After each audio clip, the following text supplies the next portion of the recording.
ఒక ఎమ్మెల్యేని తీసుకొని ఇంకో పార్టీలో చేర్చుకోవాలి అంటే యాంటీ డిఫెక్షన్ లా అనేది లా ఆఫ్ ది ల్యాండ్.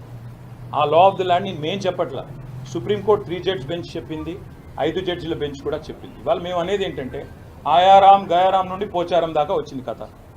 మరి ఇంకా తెలంగాణ ప్రజలు తేల్చాలి ఇప్పుడు. ఎందుకంటే మీరు చేయలేదా అని అడిగారు కృష్ణారావు గారు. నేనేం చెప్పాను ఆయనకి, విలీనానికి పార్టీ ఫిరాయింపుకి తేడా మనం తెలుసుకోవాలి. విలీనం అంటే 3/2 మంది కనుక ఒప్పుకుంటే అది విలీనం, అది చట్టబద్ధం, దానిలో ఎవరైనా చేయలేరు. కానీ నేను అనేది ఏంటంటే ఇప్పుడు ఇక్కడ జరుగుతున్నది ఏంటి, 38 మంది ఎమ్మెల్యేలు, 7 ఎమ్మెల్యేలు ఎవరి పార్టీకి వారు ఎప్పటికప్పుడు మారారు. అందులో ఒక ఆయన మా పార్టీ టికెట్ మీద ఎమ్మెల్యేగా గెలిచి ఇవాళ ఎంపీగా పోటీ చేశారు కాంగ్రెస్ టికెట్ నుంచి. కాబట్టి ఇంతకంటే ఓపెన్ అండ్ షట్ కేసు ఏమి ఉండదు. తెలంగాణ ముఖ్యమంత్రి గారి మనసులో ఏమున్నా, రాహుల్ గాంధీ గారు ఎన్ని ఆశీర్వాదాలు ఇచ్చినా వాస్తవం ఏంటంటే ఇది చట్టసమ్మతం కాదు, చట్టబద్ధం కాదు, రాజ్యాంగబద్ధం అంతకంటే కాదు. కాబట్టి మేము ఢిల్లీలోనే కొట్లాడతాం.